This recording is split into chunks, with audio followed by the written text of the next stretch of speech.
नमस्ते दोस्तों, स्वागत करता हूँ आप सबके नए वीडियो में। और आज के वीडियो में हम जानने वाले हैं एक नई वैकेंसी, बेहतरीन वैकेंसी के बारे में, जिसका कि क्वालिफिकेशन लेवल इतना कम है कि 12 लेवल पे क्वालिफिकेशन है इसकी, आपको बता दूं। और इसका पोस्ट भी है, हर स्टेट में पोस्ट है, ऑल इंडिया वैकेंसी है ये और हर स्टेट में पोस्ट है।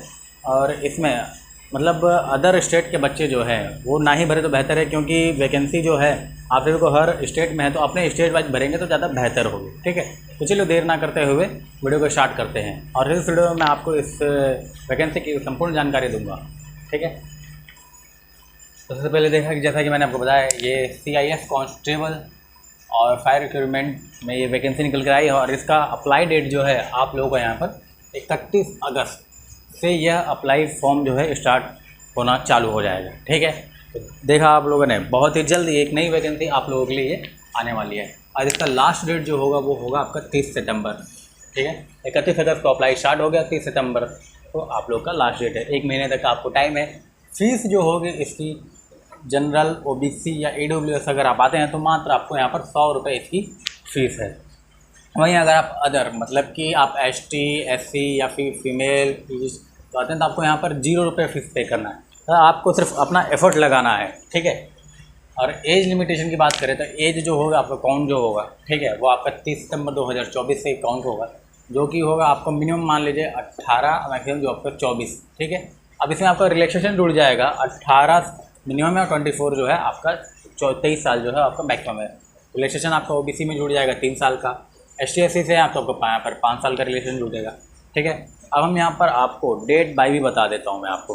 ठीक है, ताकि कैंडिडेट्स को कन्फ्यूजन कोई ना हो, तो उनको डेट वाइज में आपको यहाँ पर बता दे रहा हूँ। जैसा कि आप मान लीजिए जनरल से हैं, ठीक है, तो आप यहाँ पर अगर आपका डेट ऑफ बर्थ 1/10/2001 से 2006 के बीच में है, ठीक है, मतलब 2001 से 2006 के बीच में है, तो आप इसे अप्लाई कर सकते हैं। ठीक है, OBC वाले जिनको कि 3 साल का रिलेशन मिला हुआ है, उनका 1998 से लेके और 2006 के बीच में है डेट ऑफ बर्थ, तो उसके लिए अप्लाई कर सकते हैं। ठीक है, और वहीं ST SC से आप यहाँ पर आपको 1996 से 2006 के बीच में है वो, तो इसके लिए आप अप्लाई कर सकते हैं। ठीक है, मैंने डेट वाइज भी आपको बता दिया कि आपको कन्फ्यूजन ना हो, क्योंकि कमेंट्स में बहुत सारे बच्चे जो हैं वो पूछते हैं कि मतलब ये मेरा डेट ऑफ बर्थ ये है तो मैं इसके अप्लाई कर सकता हूँ कि नहीं, कैपेबल होना नहीं। तो मैंने आपको यहाँ पर क्लियरली कर दिया। ठीक है, क्वालिफिकेशन जैसा कि मैंने आपको यहाँ पर बताया, योग्यता जो होगी आपको यहाँ पर, अगर आपने 12 पास कर रखा है, ठीक है, वो भी साइंस से। ठीक है, ये बात आप ध्यान रखें। अगर 12 में आपने साइंस लिया हुआ था, अगर अपने 12 में आपको साइंस है तो आप इसके लिए अप्लाई कर सकते हैं। ठीक है, सैलरी अगर मैं इसकी आपको लास्ट में बताऊँगा। ठीक है, और पोस्ट की अगर हम बात करें तो पोस्ट यहाँ पर देखें आप, यहाँ पर पोस्ट जो है 1130 पोस्ट का टोटल। ठीक है, वो भी हर स्टेट वाइज है, वो भी मैं आपको बता दूंगा। पहले हम यहाँ पर कैटेगरी वाइज जान लेते हैं। ठीक है, 1130 पोस्ट है, जो कि टोटल जनरल में आपका यहाँ पर 466 पोस्ट है। OBC में है आप यहाँ पर 236 पोस्ट OBC के लिए, AWS के लिए यहाँ पर 114 पोस्ट है, ST के लिए 161 है और SC के लिए 153 है।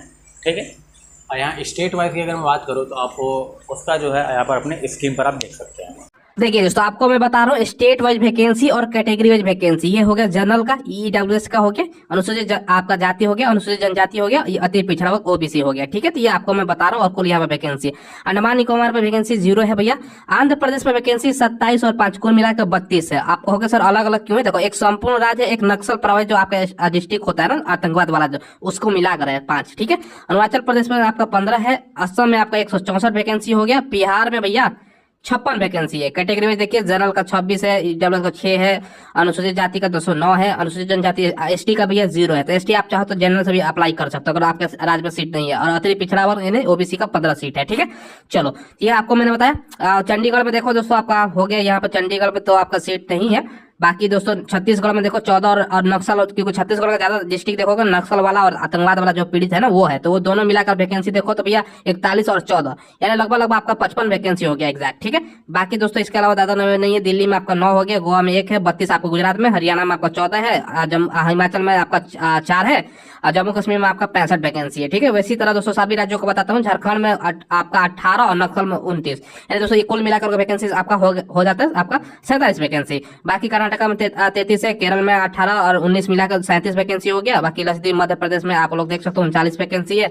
इस तरह महाराष्ट्र में 261 और 11 72 वैकेंसी, तो अच्छा खासा वैकेंसी है सभी राज्यों के यहाँ पर दिया गया। राजस्थान में अगर 37 वैकेंसी है, सभी राज्यों को मिला लीजिए कितना कितना है। नागालैंड मिजोरम यहाँ पर दिया गया वैकेंसी, ठीक है, ये है। बाकी उत्तर प्रदेश में आपका भैया 108 पोस्ट है, उत्तराखंड में 49 पोस्ट है, पश्चिम बंगाल में 9 है, ठीक है, त्रिपुरा में आपका 26 है। तो ये है दोस्तों तमाम राज्यों का यहाँ पर चर्चा किया गया, आपको सारा मैंने बता दिया। यहाँ पर आप लोगों को पोस्ट क्लियर हो गया। अब इसके आगे का प्रोसेस मैं आप सभी को थोड़ा बताता हूँ, ठीक है। जैसे कि इसका सिलेक्शन प्रोसेस के बारे में, सिलेक्शन प्रोसेस इसका जो है आप लोगों के लिए यहाँ पर आपका पहले यहाँ पर पीईटी होगा, उसके बाद पीएचडी होगा।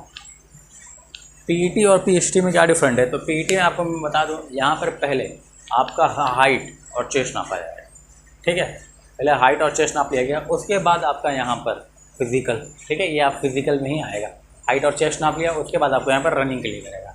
ऐसा नहीं है कि आपको पहले मेहनत करवा लिया, आपको दौड़वा लिया, उसके बाद आपका यहाँ पर हाइट और नापा तो भाई कम है तो जाओ, नहीं, ऐसा नहीं। आपको पहले यहाँ पर उसको आपका हाइट और चेस्ट नाप लेंगे, अगर वहीं से उनको कम लगेगा तो आपको वहीं से भेज देंगे, आपको मेहनत करने की आवश्यकता नहीं है, ठीक है। फिर उसके बाद आपको पीईटी और पीएचडी अगर आप वहाँ पर क्वालिफाई करते हो तो उसके बाद आपके यहाँ पर डॉक्यूमेंट वेरिफिकेशन होगा, ठीक है। उसके बाद आपका आएगा यहाँ पर राइटिंग टेस्ट, उसके बाद लास्ट में होगा आपका मेडिकल, ठीक है। उसके बाद अब देखें यहाँ पर फिजिकल में आपको करना क्या है, यहाँ पर रनिंग जो होगा आपका 5 किलोमीटर का होगा, जो कि आपको यहाँ पर 24 मिनट में पार करना है, ठीक है। या ध्यान दीजिएगा 5 मिनट में 24 किलोमीटर। हाइट जो होगी आपकी यहाँ पर 170 सेंटीमीटर, ठीक है, जनरल ओबीसी के लिए। ST SC से हैं आप तो यहाँ पर आपका यहाँ पर 162.5 सेंटीमीटर है, ठीक है। वहीं आप किसी पहाड़ी क्षेत्र से आते हैं, ठीक है, तो आपको यहाँ पर 165 सेंटीमीटर आपका हाइट होना चाहिए पहाड़ी क्षेत्र वालों को, ठीक है। जनरल ओबीसी के लिए यहाँ पर 170, ST SC के लिए 162.5 है, और हिल्स एरियाज वालों को यहाँ पर 165 सेंटीमीटर है, ठीक है।